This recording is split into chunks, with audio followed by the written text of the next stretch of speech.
Olá pessoal, eu sou o Pacete, esse é mais um episódio do Tech for Business, o podcast e videocast da Sonda Brasil, onde a gente fala de negócio, tecnologia, inovação, comportamento e vários outros assuntos. O tema de hoje ele já esteve presente algumas vezes aqui na nossa trilha de conteúdo e ele é um tema muito interessante de uma indústria que vive um momento bastante desafiador, mas também bem motivador para quem trabalha nela. Olha eu aqui falando de fora. Hoje eu recebo a Cristina Sestari. A Cris ela é CIO da Volkswagen e ela vai explicar um pouquinho o que significa ser CIO numa companhia como a Volkswagen, que é, quando a gente fala inclusive de Brasil, é uma companhia que tem uma relação histórica aqui, de um segmento que está vivendo uma transformação tecnológica sem precedentes. Cris, bem-vinda, obrigado. Obrigada, Pacete. É uma honra estar aqui contigo para a gente bater esse papo sobre o setor automotivo, tecnologia, liderança feminina. Reforçando que a Cris recentemente entrou na lista dos melhores CIOs, CTOs da Forbes Brasil, então isso já é um reconhecimento muito legal, né, do trabalho, não só do teu trabalho, do teu time, mas da companhia como um todo. Cris, antes de começar a falar de Volks, você tem uma transição de carreira bem interessante, né? Trabalhar no segmento financeiro num momento bem importante ali das companhias que você estava e depois fazer essa migração. Como que foi? É verdade, Pacete. Eu passei mais de 30 anos, 3 décadas aí no setor financeiro, né? Passei por várias empresas dentro desse setor, ramo de seguros, participei de fusões super importantes. Depois de banco, também trabalhei em private equity. Então, eu posso dizer assim que eu acho que eu conheci o setor financeiro de uma forma muito intensa e próxima. Eu acho que depois desse ciclo todo do setor financeiro, eu fiz uma parada e eu comecei a pensar em me desafiar em uma indústria realmente diferente, né? Eu trabalhei muito no setor de finanças aqui, em empresas locais aqui no Brasil. Eu falei, bom, e aí surgiu a Volkswagen, né? Então tinha uma intenção de você buscar algo diferente? Sim, já tinha uma intenção, até uma questão também familiar, enfim. E quando o Antônio Mendonça me procurou, ele falou assim, eu tenho o projeto que acho que você está querendo, né? E aí o casamento aconteceu, deu certo. No final de 2022, me juntei ao time da Volkswagen aqui do Brasil e assumi a operação da América do Sul, né? A operação de tecnologia da América do Sul. Então, desde dezembro, eu trabalho aqui na Volkswagen, em São Paulo, lá no ABC, na nossa fábrica da Volks, da Anchieta, que é a primeira fábrica fora da Alemanha, é a fábrica mais antiga da Volkswagen, né, É fora lá que da tem Alemanha. um museu? É lá que tem um museu. Muito legal. Inclusive, a gente abriu a visita do Recente, museu né? ontem, Pacete. Ontem a gente já recebeu a primeira turma de clientes, então, por favor, se cadastra lá na visita. Tenho certeza que vai ser um rolê super, super interessante. E nostálgico, inclusive. As pessoas se emocionam bastante lá na garagem. Tem alguns modelos que são modelo número 0 lá, né? Sim, Nossa, a gente já. tem modelos icônicos lá. A gente tem mais de 20 carros na garagem. Realmente, as pessoas se emocionam, porque a Volkswagen é uma empresa, né, que faz parte da vida do brasileiro já há mais de 70 anos. Ô, Cris, quando você relembra essa ideia de olhar para um segmento diferente, você tinha o segmento automotivo em mente, ou saúde, ou talvez indústria, ou não? Eu não tinha nenhum segmento específico em mente, mas estar numa empresa global era uma coisa que me atraía, né? E o setor automotivo, eu sou uma pessoa movida a bastante desafio e eu pensei comigo, eu falei, bom, o setor automotivo já as primeiras conversas sobre eletrificação, conectividade, aquilo isso já vinha acontecendo alguns anos atrás. Eu falei, bom, vamos encarar esse desafio, né? É um setor muito fechado, uma empresa global muito tradicional, então eu já sabia que ia enfrentar alguns desafios, né, algumas quebras de paradigma que a própria Volkswagen do Brasil estava se propondo a fazer naquele momento. Ô, Cris, quando você foi para a Volks, o alemão estava como? Nossa, Pacete. Ele não estava. Ele não existia. Agora ele começou a ter uma certa existência, mas assim, não é uma língua fácil de aprender. Imagino. Ô, Cris, quando você falou 2022, né, que Isso, você vai para dezembro lá. de 2022. Qual que era o contexto do mercado naquele momento? Quando você começa a fazer uma imersão, o que tinha de... Porque assim, de 2022 para agora, Muita transformação. Mas quais eram já as discussões assim que você chegou? Acho que assim, a primeira discussão importante era a discussão da eletrificação, né? De toda essa questão de motorização, do que estava chegando. Então, os competidores chineses eles começavam a despontar. Essa era uma pauta bastante importante. Uma outra pauta muito intensa que existia era a pauta da conectividade, né? De toda essa questão do software do veículo. Se a gente for para pensar, o veículo, os carros, eles foram evoluindo muito ao longo do tempo. E às vezes a gente acha que a conectividade, né, ou o software embarcado é só aquilo que a gente está vendo agora, né? Você entrar, você ter um comando, mapa, celular conectado, mas a questão de software ela já vem há muito tempo. Quando você pensa em direção autônoma, isso já começava a ser desenvolvido. Então, essa parte elétrica do carro, ela já vinha num desenvolvimento bastante intenso. Mas, sem dúvida, você está absolutamente certo. Do final de 22, aí, né, toda essa jornada de 2023 e 2024, toda essa discussão ela ganhou uma velocidade absurda, né? E quando a gente fala de Brasil, agora a gente tem muitas outras marcas que chegaram, que realmente chegaram no país, que começaram a trazer uma experiência para o brasileiro de eletrificação e conectividade distinta do que as marcas que estavam aqui estavam oferecendo, né? Então, e a Volkswagen, ela tem todo esse histórico. Por ser uma empresa global, muita coisa já acontecia lá fora, na Europa, que é um mercado que já exigia muito mais a eletrificação do que até nós mesmos aqui no Brasil, de uma forma bastante intensa. Então, essa discussão, essa estratégia no grupo e a importância de software, né, de olhar para o carro como um dispositivo, isso já acontece há bastante tempo. O Cris, quando você fala muitas, são muitas literalmente, assim, né? Em especial nesse momento, muitas marcas chinesas vindo para cá. Na experiência de trocar de carro, eu vejo o desafio que às vezes tem o consumidor hoje, né? Sim. São muitos tipos, mais o consumidor leigo, né? Que é o meu caso, não o consumidor que já tem a certeza do que quer. É muita coisa, muitos desafios. Tem um aspecto aqui. Tem dois aspectos que marcam a Volks. Primeiro, essa relação de 70 anos aqui com o Brasil, né, que é muito forte, e o modo do alemão pensar inovação, que é diferente da China, que é diferente da França, que é diferente dos Estados Unidos. Como que é esse modo de pensar inovação? É um modo mais tentando buscar o ponto de equilíbrio, né? Tentando resguardar algumas coisas, não assustar, às vezes, o consumidor? Como que é essa cultura? Eu acho que assim, quando a gente fala de uma cultura, a nossa preocupação interna sobre qualidade do ativo, às vezes as pessoas brincam, né? Se você quer um cozinheiro, você chama um italiano. Se você quer alguém que faça carro, você chama um alemão. A Volkswagen, ela preza muito, muito por segurança e qualidade, né? Todos os testes. Então, a gente pode ver que os nossos carros, eles duram uma vida. E nem é preciso citar tanto exemplo assim de Fuscas, Kombis e por aí, e Gols e tudo isso. Então, quando existe uma cultura muito tradicional, mas ela está absolutamente agora mergulhada na necessidade da gente ter velocidade na inovação, né? Então, aqui o grande desafio é dosar a inovação, garantindo ainda toda essa segurança e essa qualidade dentro do veículo. Então, acho que é aí que a gente une o melhor dos dois mundos. Agora, o termo que você usou, a velocidade da inovação, ele é chave aqui. Essa velocidade da inovação que você disse que a empresa tem que ter, é baseado em quê? É baseado, de fato, o consumidor está demandando isso? É por causa da concorrência? Assim, quais são os elementos que exigem de vocês essa velocidade da inovação?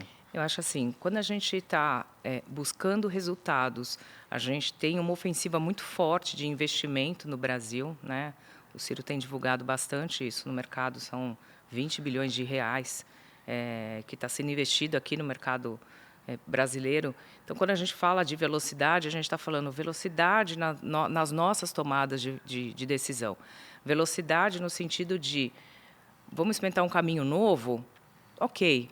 Talvez a gente erre ou a gente tenha que recalcular essa rota. Vamos fazer isso, mas vamos ter velocidade para para a gente recompor isso. Então, acho que este é um momento muito importante. Tudo isso que vem acontecendo nesses últimos anos da Volkswagen, o mês passado, em julho, a gente bateu o nosso recorde em vendas, coisa que tinha acontecido há 10 anos atrás, Pacete. Então, assim, realmente, a gente está num viés muito positivo da empresa, em todos os sentidos, em todas as áreas. Então, a velocidade nesta inovação, ela é uma variável que cobre praticamente todas as áreas dentro da organização. Então, essa orquestração entre engenharia, produção, logística, qualidade, porque lá fora o mundo está muito intenso. Não é simplesmente uma questão de competidor. A gente vê guerras, a gente vê questões de terras raras envolvendo. Então, a gente está se reinventando na empresa inteira, praticamente. Tem um lado que você falou aqui super importante da velocidade que faz muito sentido, né? É a velocidade, não é necessariamente a velocidade de trazer novas features, de trazer mais tecnologia, é uma velocidade de cultura, de processo, de errar e acertar e voltar e testar, né? Aí já é muito mais abrangente. Isso é bastante importante. E isso é uma coisa que a gente acaba até virando um benchmark dentro do próprio grupo, né? Então, isso chama bastante atenção da Alemanha. Então, quando a gente coloca um avatar, como a gente vai falar daqui a pouquinho, né, do Otto, isso é disruptivo, isso aconteceu de uma forma muito rápida, isso é inovador e eficiente dentro de todas aquelas possibilidades que a gente tinha dentro daquele contexto. Então, aqui, eu acho que a beleza dessa mudança toda que a gente está passando é olhar e falar assim, puxa, como que a gente pode ser criativo em situações complexas, né?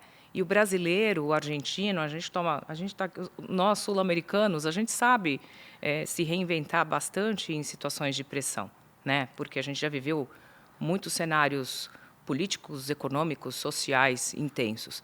Então, eu acho que essa transformação toda que o mundo está passando, a gente aqui na nossa região, a gente acaba até tendo uma certa vantagem pela forma como a gente encara o desafio e a gente faz, né, alguns limões virarem uma limonada no final do dia. Ô Cris, aqui tem uma... Eu vou abrir um parênteses, a gente já volta a falar da tecnologia, mas tem um aspecto interessante de liderança.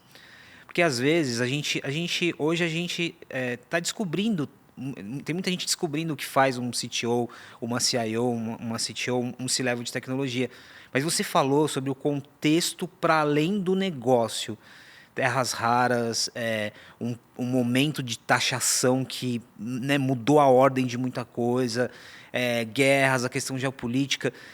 Como liderança, porque às vezes a gente associa um C-level de tecnologias a um lado mais técnico, né? E você está deixando claro aqui que não, você precisa navegar em muitas vertentes, ainda mais numa companhia global. Qual que é o desafio de você ter esse repertório, né? Você tem que lidar com o negócio, você tem que lidar com a inovação, ao mesmo tempo você tem que buscar um repertório que te deixa preparada para esse contexto.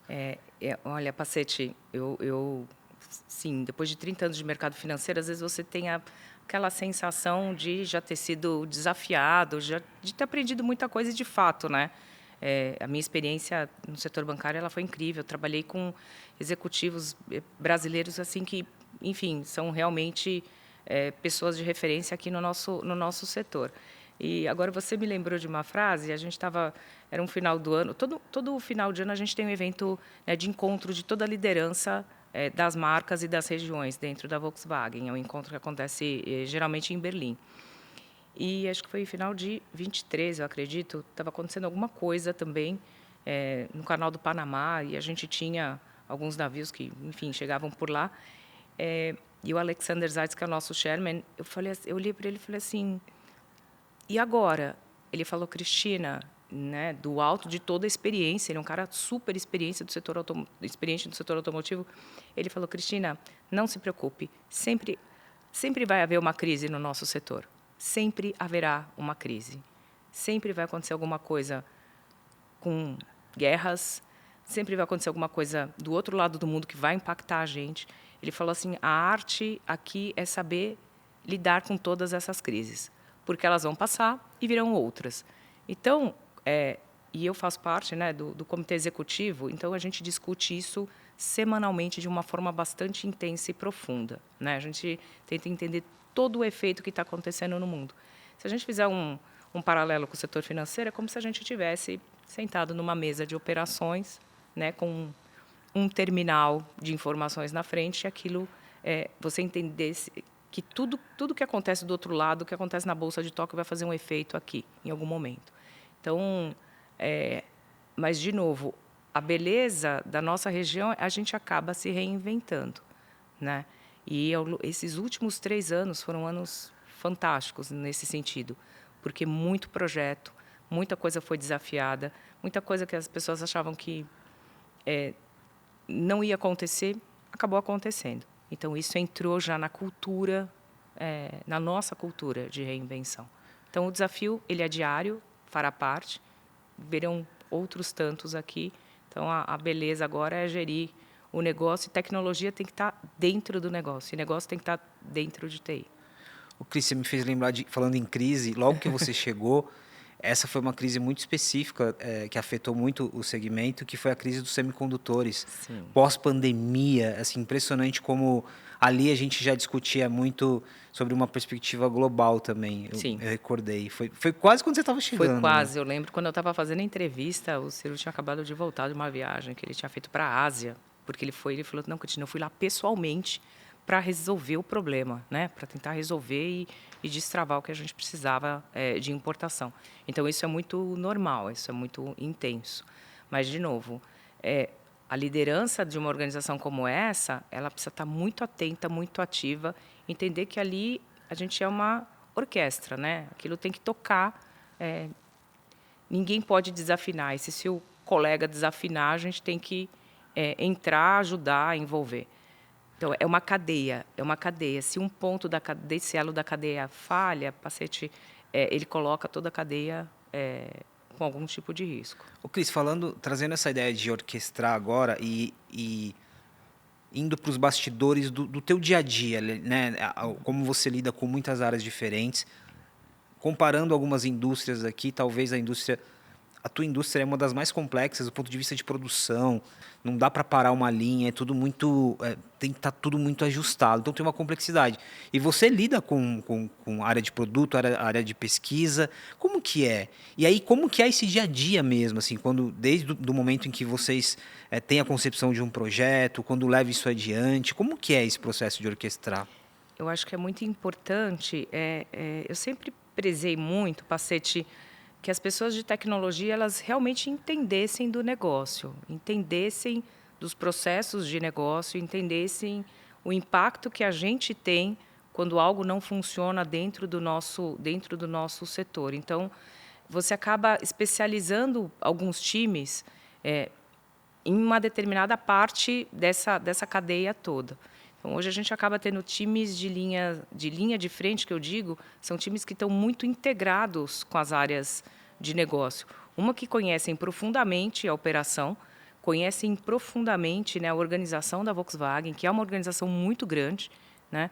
Nós temos, a gente lida com tecnologia nossa, local, mas também a gente tem muitos sistemas que rodam na Alemanha, né?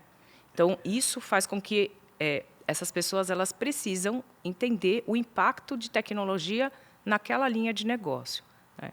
E quando a gente pensa, desde a concepção do carro, porque não é simplesmente você desenhar um carro e falar assim, bom, agora coloca esse desenho na linha de produção, entra a chapa, sai o carro. Você tem todo um processo, você tem toda a parte de ferramentaria. A ferramentaria ela desenvolve ferramentas para poder montar aquele carro. Então, isso é uma coisa muito importante. Quando a gente pensa, a Volkswagen é uma empresa alemã, mas tudo isso ele é montado e criado aqui no Brasil, né? Então, a gente promove a indústria local. A geração de empregos é uma geração importante, né? Então, às vezes a gente brinca que a Volkswagen é uma empresa quase que brasileira, dado toda décadas que a gente tá aqui no país. E tem uma coisa que é fundamental nesse elo, Pacete. As pessoas realmente elas gostam. O carro é um ativo muito querido para o brasileiro.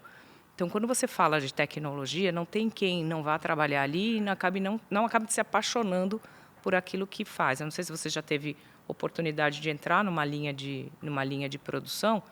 Então, as pessoas de tecnologia, elas acabam fazendo questão de entender aquilo, né? E tem uma complexidade bastante grande, porque nós temos os nossos sistemas nativos que rodam somos 15 empresas dentro do grupo. Então, se você pensar, um Bentley, um Audi, ele é construído baseado quase no mesmo sistema de tecnologia que a gente tem aqui. Então, essa curiosidade sobre o processo produtivo, ela move e ela se junta com a curiosidade de inovação tecnológica que a gente tem dentro dos times. Aqui tem um aspecto super desafiador, quando você deu o exemplo ali da linha de produção. Então, assim, qualquer nova inserção de uma tecnologia ou de um sistema, isso demanda mudanças que vão de ponta a ponta, né? Não é uma simples... Né? Coloquei um sensor, não é necessariamente assim. Pensa né? que um carro tem mais de 3.000 peças, partes. Pensa que quando você entra na estamparia, que é a primeira etapa do processo produtivo, você vai ver um monte de chapa. Tem um monte de chapa. Então, quando os robôs começam a movimentar, eles começam a dar forma para aquilo, né? E depois elas vão passar pela montagem, pintura, né? Até você ter o acabamento, o carro pronto. E você vai parar para pensar, são centenas de carros, às vezes, produzidos por dia. Então, você tem níveis de automação dentro da linha de produção. Além disso, quando você olha toda a questão logística, pensa que nós compramos todas essas peças, né? E a gente faz toda essa montagem. Então, a cadeia, a quantidade de stakeholder que tem envolvido no processo produtivo de um carro, ela é bastante grande, né? E depois tudo funciona perfeitamente quando você entrar no seu carro e você dirigir, né? E tem uma parte de qualidade muito, muito relevante. Eu aprendi coisas muito interessantes, porque desde o início eu participei, eu queria ficar muito, né, em teste de rodagem, em teste de checagem.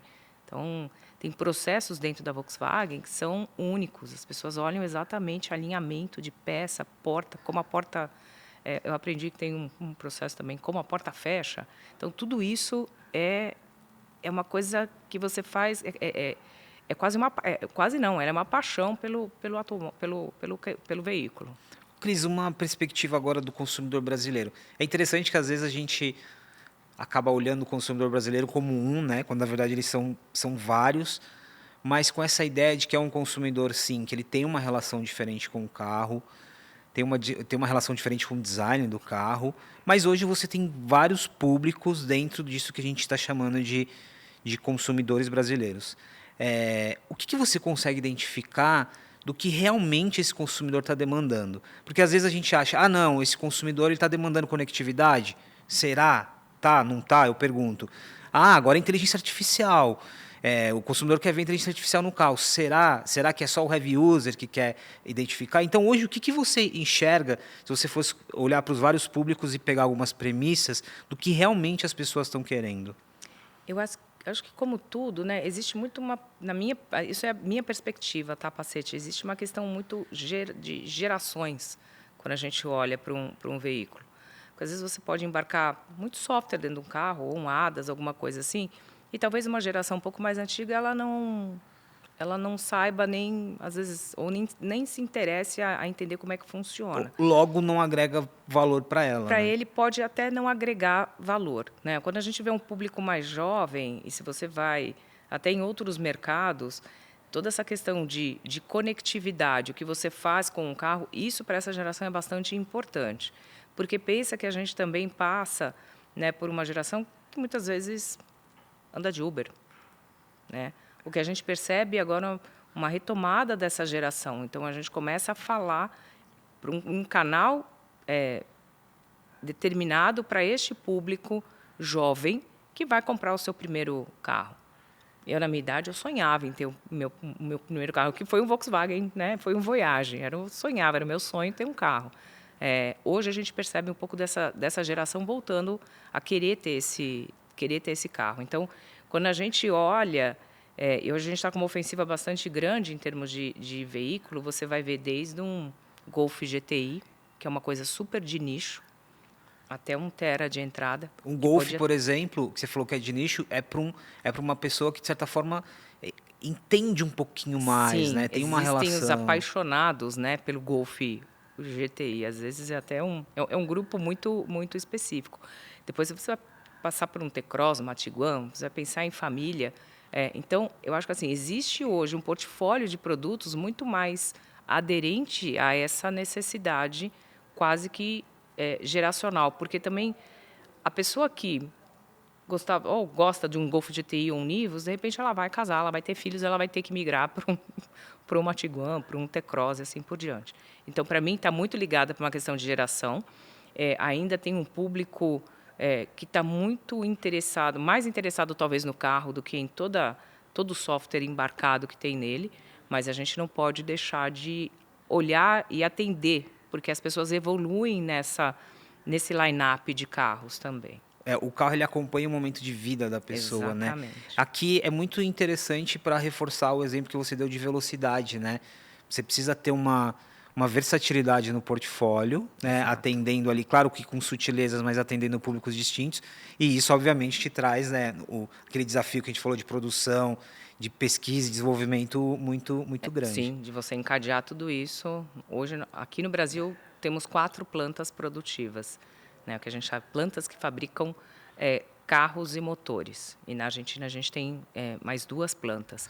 Então, todos esses modelos os produzidos no Brasil, eles são produzidos nessas plantas da região. E, claro, alguns modelos a gente importa, por exemplo, como o Golf GTI, é um modelo que a gente traz da Alemanha. Eu vou falar de 2 projetos específicos para terminar, mas antes eu queria fechar essa parte só reforçando um aspecto aqui. Do ponto de vista, talvez você semanalmente é questionada sobre isso, né?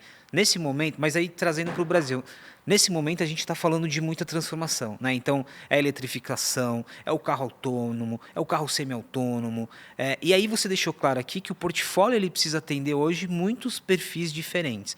Na tua opinião hoje, que é uma profissional que está olhando para a tecnologia, que está olhando também no médio e longo prazo, para onde você viria assim o gráfico? É mais para eletrificação? É mais para o semi-autônomo? Não é? Ou isso está muito distante?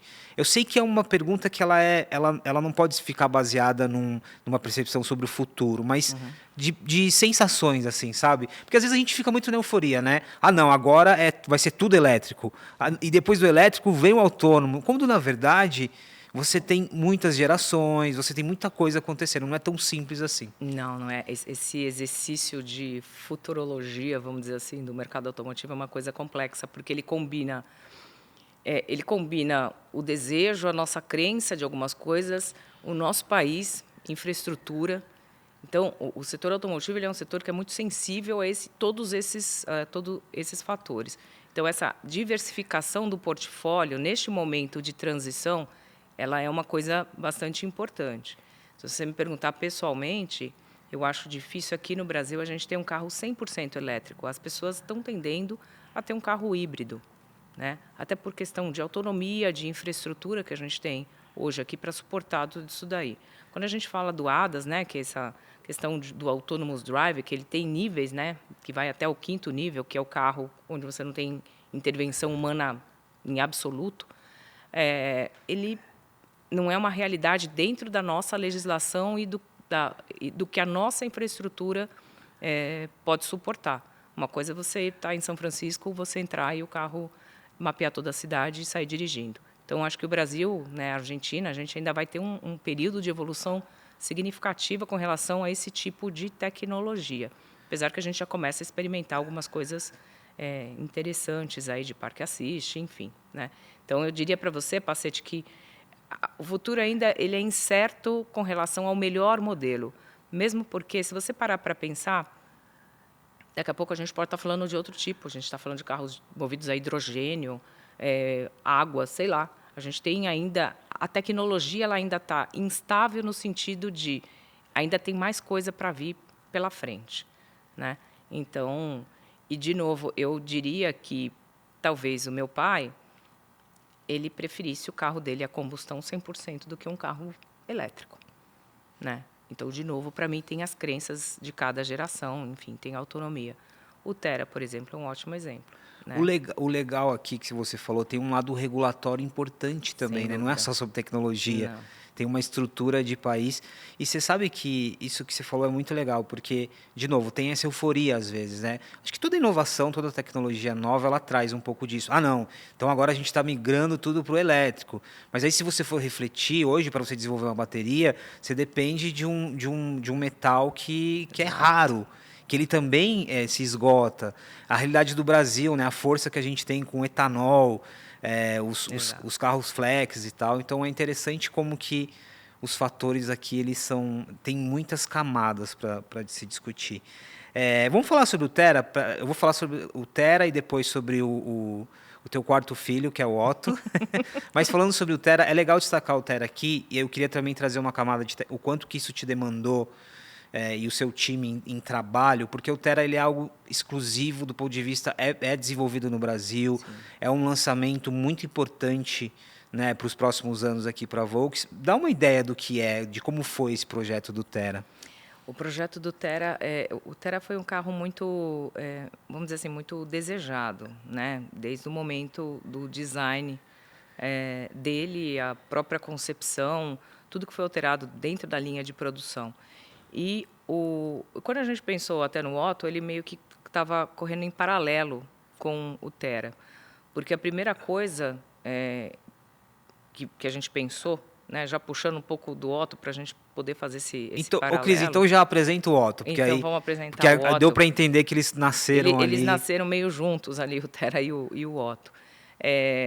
O Otto, a grande ideia do Otto, ela nasceu lá no comecinho de 23, quando a gente começou a ter aquela hype, né, que o ChatGPT tinha voltado, né, tinha começado realmente com tudo. Né? Porque se a gente for falar de inteligência artificial, a gente sabe muito bem que isso tem décadas, né?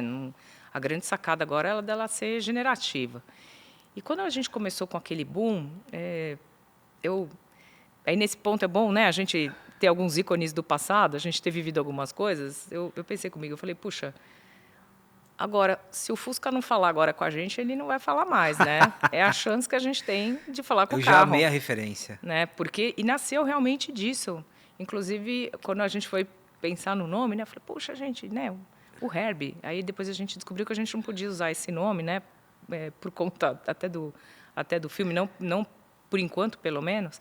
Eu falei, poxa, e eu pensei, né, vamos pensar aqui, aí o meu lado pessoal, dona de casa, mãe de 3 crianças, tudo mais, falei assim, puxa, eu adoraria entrar no carro e o carro falar comigo, Cristina, você vai para a fábrica? Cristina, você vai para a academia? Cristina, você precisa fazer compras? Né? Que ele efetivamente não só falasse comigo, mas ele resolvesse, ele me ajudasse a resolver minha vida. O mais importante, né, na verdade. Que ele fosse uma companhia para mim ali. Bom, então aquilo tudo podia parecer uma coisa meio absurda, mas aí a gente começou a olhar para como que a gente ia construir isso daí.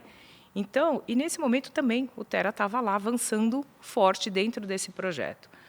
Aí quando isso foi meados de 24, a gente tinha criado um avatar que ele não era tão, vamos dizer assim, tão sexy, né, em termos de design, porque depois a gente teve a ajuda do time de design lá do Pavone, que pessoalmente se inspirou e desenhou o avatar. Interessante que nesse momento 24 já tinha uma outra onda também. Sim. Metaverso, avatares, tinham elementos que ajudavam a inspirar também. Então, tinha aquela questão desses avatares, meio humanoides, né? E a gente falava assim, não, mas a gente não quer um humanoide falando aqui. A gente começa a ir para os avatares meio abstratos, meio um personagem aí.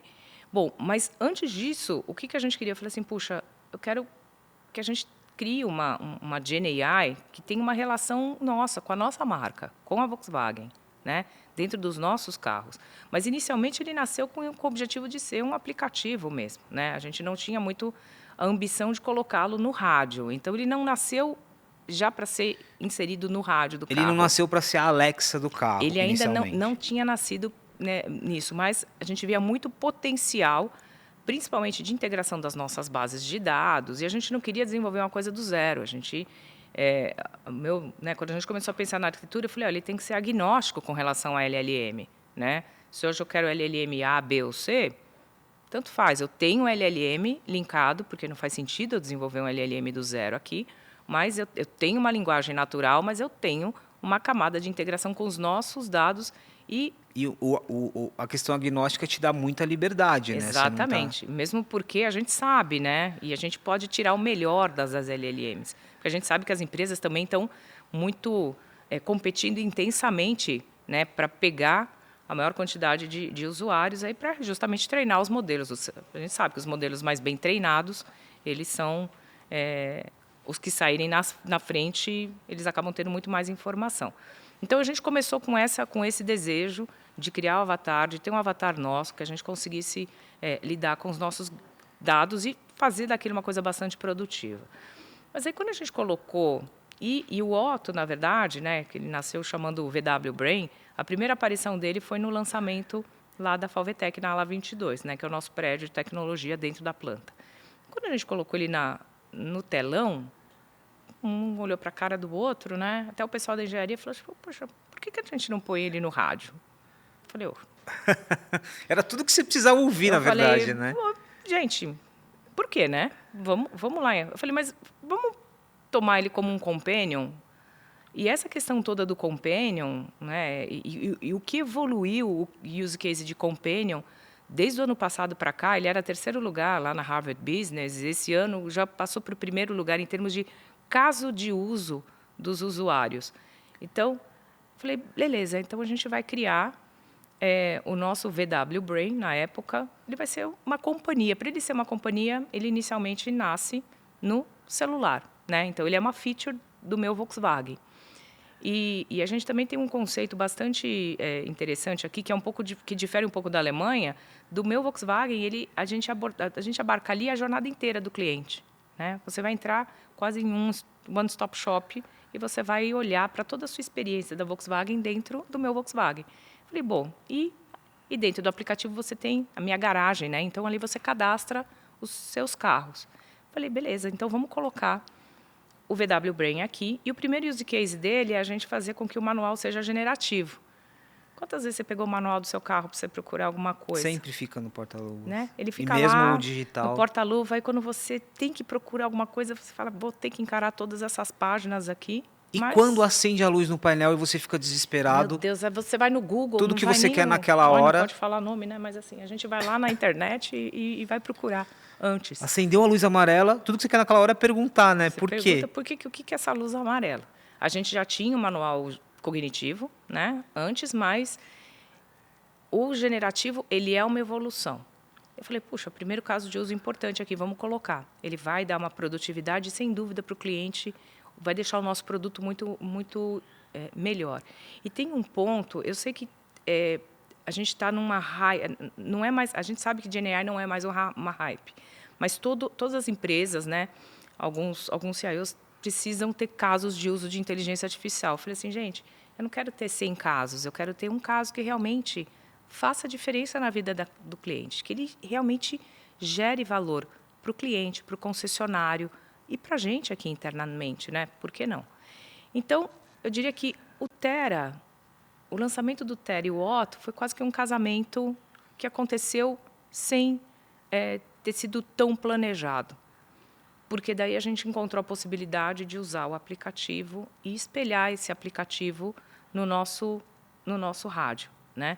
Ele ainda não é um software embedado no rádio. Então, a base do Otto hoje é o aplicativo. É o aplicativo. Então, com isso, eu consigo conectar em qualquer modelo que tenha, onde eu tenho o meu Volkswagen. Ou não, ou tem modelos específicos. A gente começa a conectar ele no Tera, né? Com o rádio do Tera. E sim, a gente tem, né? Aí tem uma perspectiva da gente conectar, da gente colocar o Otto em outros modelos da Volkswagen.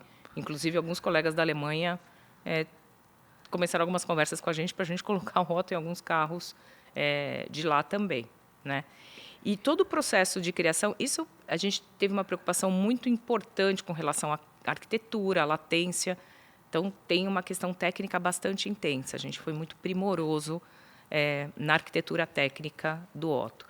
E, em paralelo, quando a gente começou a olhar, porque uma pessoa de TI não é muito boa em fazer design de avatares, né, Pacete?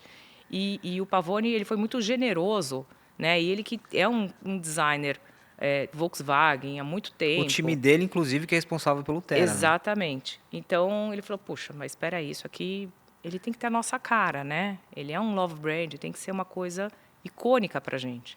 E daí foi que o Pavone falou assim, não, a gente vai se inspirar na Kombi, Corujinha. Ele falou, Cris, coruja, sabedoria, tem tudo a ver com Ou seja, com Avatar. Nem todo avatar precisa ser um humanoide, né? Exatamente. Eu acho que ele ficou bem simpático não sendo.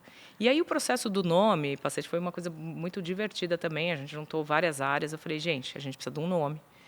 Aí o Pavone tinha uma encomenda. Ele falou, gente, tem que ter 2 Os. Por conta dos faróis da Kombi aqui. Aí todo mundo brincava, né? Ovo. Então, mas aí quando montamos uma lista, tinha 90 nomes, pum. Aí o Otto apareceu no nome. Eu falei, gente, esse é o nome. É um nome bom, tem os 2 Os, é um nome forte, simétrico e, né, remete ao Otto, criador do motor a combustão, o alemão criador do motor a combustão. Então foi um nome perfeito, ele é sonoro, né?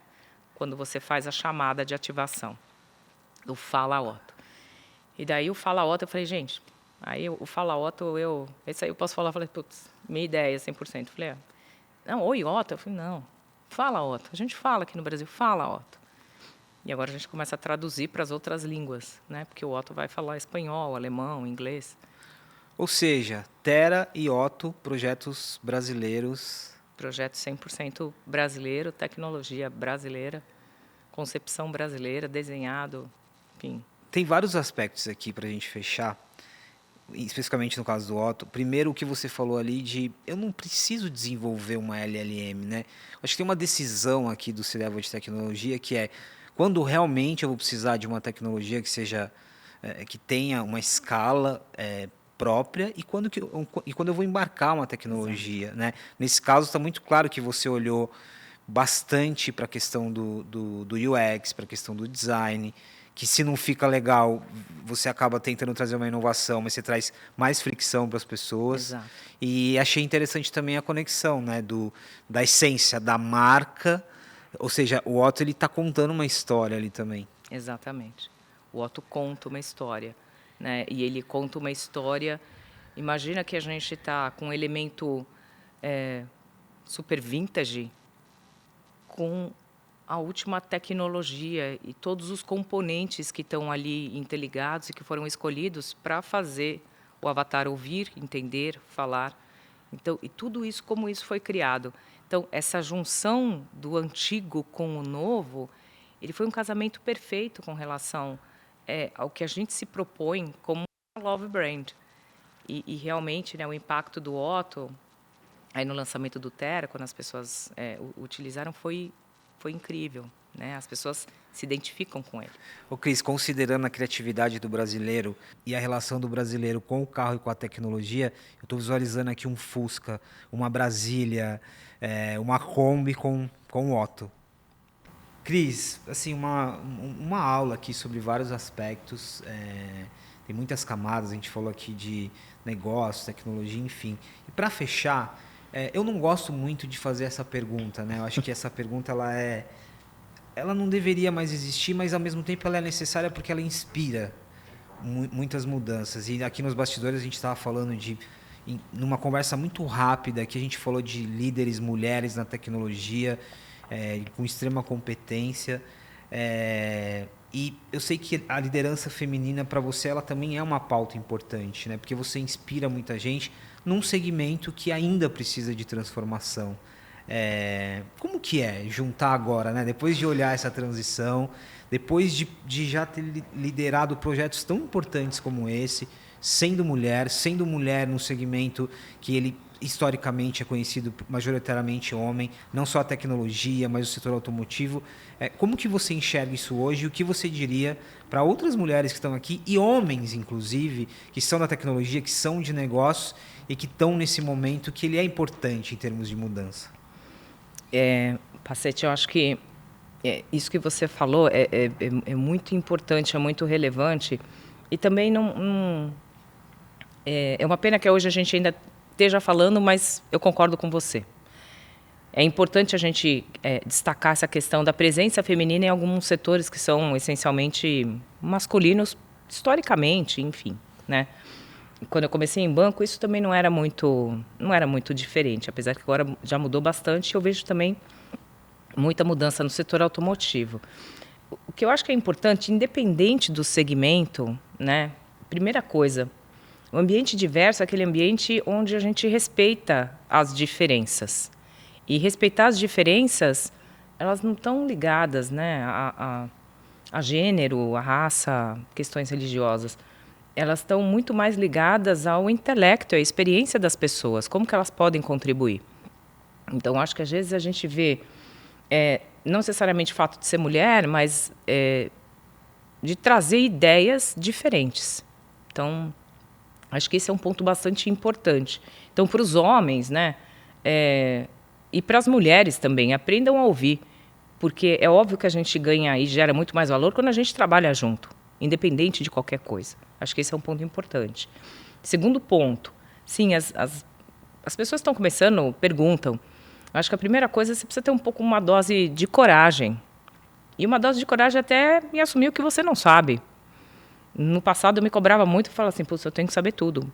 Hoje eu chego, eu sento e falo com os meus colegas. Eu falei assim, gente, não sei como é que isso funciona. E a gente vê que isso começa a dar uma abertura também. Então, ter algum nível de exposição é importante para estabelecer essa relação e pedir ajuda, né? Então, acho que isso é um caminho que nem sempre é difícil, você não vai encontrar todas as portas abertas ao mesmo tempo, mas ele é um caminho necessário para você também derrubar algumas barreiras. Então, acho que esse é um ponto essencial. E talvez esse ponto que eu vou falar em terceiro, talvez seja o primeiro, mas você tem que gostar do que você faz, você tem que estar apaixonado pelo que você faz. Você tem que entender que aquilo que você está aprendendo é para você, né? Então, e que você muitas vezes vem antes, porque quando você está bem com você e com o ambiente, o resto todo vai fluir. O problema é quando você tenta começar a ajudar os outros sem ter toda a estrutura para te ajudar. Para mim, eu acho que os líderes eles têm momentos distintos na carreira deles. Agora, para liderar realmente, você tem que estar imbuído dessa formação, desse espírito de desenvolver o próximo, de usar os potenciais do seu liderado a favor dele e a favor da organização. Tá? A gente sabe que o mundo corporativo muitas vezes pode parecer um mundo cruel, complexo, mas hoje a gente tem muito mais ferramenta do que a gente tinha no passado para você desenvolver essas pessoas, para você ter o olhar e entender o que a geração que está vindo, como que ela pode contribuir com os diferenciais que essa geração tem, e como eu acho que uma arte é fazer essas gerações novas trabalharem melhor com as gerações mais antigas. Porque hoje a beleza desse mundo não tem mais idade para parar, não tem idade para começar. Você não precisa estar numa faculdade de primeira linha para você ser um cara super bem sucedido. Não se trata mais disso. Acho que se trata de olhar as oportunidades, o potencial das pessoas.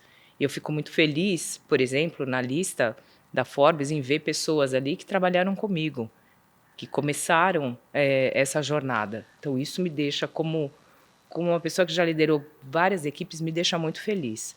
E hoje, eu acho que na Volkswagen, o meu maior presente com relação à liderança é ver o time que a gente está montando, né? Como a gente começou lá em 2022 e tudo que esse time conquistou em pouco mais de 2 anos, né? Você tirar o melhor potencial e ver aquelas pessoas trabalhando assim com muito afinco, trabalhando para mover uma organização que é a paixão dela mesma e de muitos brasileiros.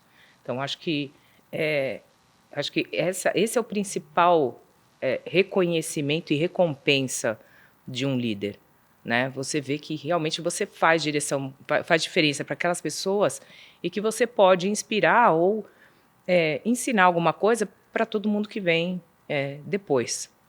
Cris, aqui tem uma habilidade, e desde o início aqui, tudo que a gente está falando de transformação, cultura de inovação, tem uma habilidade aqui que ela é muito primária, mas ela vai se tornar ainda mais importante nesse mundo sintético, que é a comunicação, né? Comunicação multigeracional, comunicação de repertórios distintos e por aí vai. Bom, só queria agradecer. A gente ficaria muito mais tempo aqui, mas Sem obrigado. dúvida. E parabéns, de verdade, assim, toda vez que eu conversar com o Otto agora, eu vou lembrar de você e da equipe, mas parabéns e muita sorte nos próximos anos aí, que tem coisas interessantes. Obrigada, Pacete. Sempre bom bater esse papo. A gente podia realmente ficar. Tem bastante coisa bacana para trocar. E sucesso. Você já tem. Mas, enfim, acho que esse canal é um canal super importante. É um canal onde a gente pode contar muita coisa e compartilhar, ter troca de experiências, enfim. Muito Super bom. prazer estar aqui com vocês. Obrigado. Pessoal, mais um episódio do Tech for Business. É legal porque, como eu falei aqui em algum momento, a gente associa o C-Level de tecnologia a algo um pouco mais frio, mais duro, mais técnico, quando na verdade não. Hoje esse profissional, ele está navegando aqui em muitas variáveis humanas, comportamentais. Foi muito legal. Você que está chegando agora, tem vários episódios aqui, uma série inteira para você assistir e conhecer outras perspectivas sobre inovação. E você que já está aqui frequentemente, obrigado. Até o próximo episódio. Esse foi mais um Tech for Business.